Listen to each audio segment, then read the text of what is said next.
अभी मत कहो ये कमिश्नर प्रणाली किसी को पसंद नहीं है। उसको सर खत्म होगी क्या?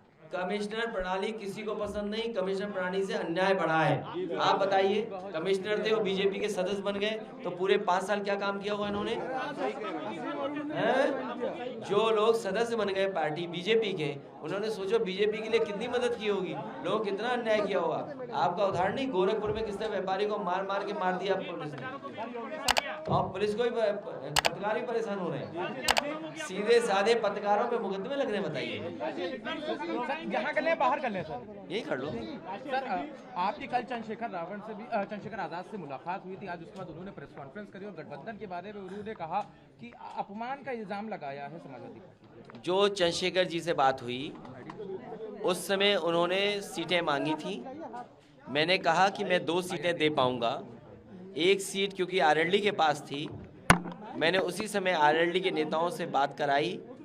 उन्होंने मेरी बात को स्वीकार किया और उन्होंने रामपुर मनिहारन छोड़ दी। उसके बाद मैंने ये सीट उनको दे दी। इसके साथ साथ क्योंकि गाजियाबाद घोषित सीट नहीं थी, उसको भी मैंने उनको दे दी। लेकिन उनके संगठन के बीच जो बातचीत हुई, उसके बाद उन्होंने कहा कि मैं चुनाव नहीं लड़ सकता, संगठन मुझसे नाराज़ है, इतनी सीटों में संगठन संतुष्ट नहीं है। ये बात होकर के वो वापस चले गए। मैंने कहा ठीक है, हम पर इतनी ही सीटें हैं जो मैं दे सकता हूँ, और इसके पास हमारे पास सीटें नहीं हैं। और आज उन्होंने नाराजगी की बात को तोड़ मटोड़ के बता दिया कि अपमान कर दिया। इसका मतलब समाजवादी पार्टी कभी भी किसी वर्ग का अपमान नहीं कर सकती। समाजवादी पार्टी का पहले दिन से कोशिश है कि सभी जाति धर्म और हर वर्ग के लोगों को साथ लाएं। ये कहीं न कहीं बड़ी साजिश है, बड़ा षड्यंत्र है कि पहले तो हमारे पास भेजा गया और पहले हमारे से शर्त लगाकर किस तरह दी गई हो, सीटों की बातचीत हुई हो, मुद्दों पे बातचीत हुई हो।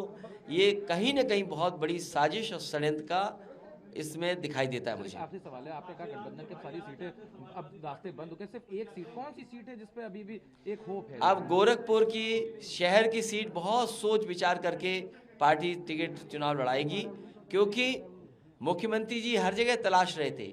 पहले अयोध्या से लड़ रहे थे, मथुरा से लड़ रहे थे, प्रयागराज से लड़ रहे थे, देवन से लड़ रहे थे, और न जाने कहाँ से लड़ रहे थे। लेकिन भारतीय जनता पार्टी ने, जनता ने जब तक भेजना था, जनता के भेजने से पहले भारतीय जनता पार्टी ने उन्हें घर भेज दिया। इसलिए भारतीय जनता पार्टी को धन्यवाद देते हैं। यानी कि आरएमडी को वहां से टिकट मिलेगा? अभी मैं नहीं कह सकता हूं, लेकिन पार्टी बहुत सोच समझ करके वहां किसी को प्रत्याशी बनाएगी। उन 5 साल पहले भाजपा ने उनका स्वागत किया, आज उनको वो लोग खराब बता रहे हैं, इस पर आप क्या कहेंगे? भारतीय जनता पार्टी के दल में कोई आए तो माला, जब छोड़ के जाए तो भाला। डिप्टी सीएम ने ट्वीट किया है कि प्रधानमंत्री को और अमित शाह को बधाई धन्यवाद दिया टिकट मिलने के लिए, मुख्यमंत्री का नाम नहीं लिया है। किसने? ये मुख्यमंत्री और डिप्टी सीएम पर इतने मुकदमे हैं कि आईपीसी के सेक्शन में भी इतने नहीं है, इतने आईपीसी के सेक्शन भी नहीं है।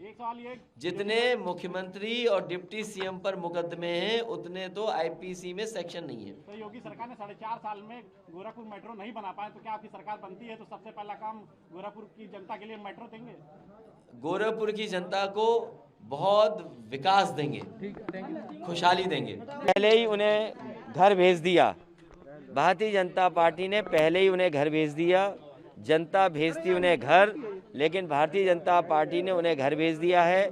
हमें खुशी है इस बात की कि अब गोरखपुर की जनता पूछेगी कि मेट्रो बनी क्यों नहीं, गोरखपुर की जनता पूछेगी सीवर क्यों नहीं बना, गोरखपुर की जनता पूछेगी ट्रैफिक जाम क्यों हो रहा है, गोरखपुर की जनता पूछेगी कि बरसात में उन्हें नाव पे क्यों चलना पड़ा, गोरखपुर की जनता पूछेगी बिजली का बिल क्यों महंगा है, गोरखपुर की जनता पूछेगी, और खासकर व्यापारी पूछेंगे कि एक व्यापारी को पुलिस ने पीट करके ठोक दिया, मार दिया, आखिरकार उसका जिम्मेदार कौन है? सर एक आखिरी सवाल है, बीजेपी का कहना है ये उन्होंने पहले और दूसरी लिस्ट जो जारी करी है उसमें 68% जो है उसमें ओबीसी, दलित और महिलाओं को उन्होंने दिया है। 68% एक बड़ा प्रपोर्शन दिया है उन्होंने। 5 साल उन्होंने इन्हीं वर्गों को धोखा दिया।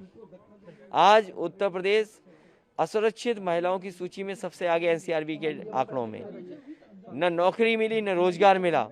और उत्तर प्रदेश के चाहे वो दलित हों, पिछड़े हों, और यहाँ देखा है नौजवान अगर हक और सम्मान मांगने आए तो भारतीय जनता पार्टी ने अपमानित करके भेजा उन्हें।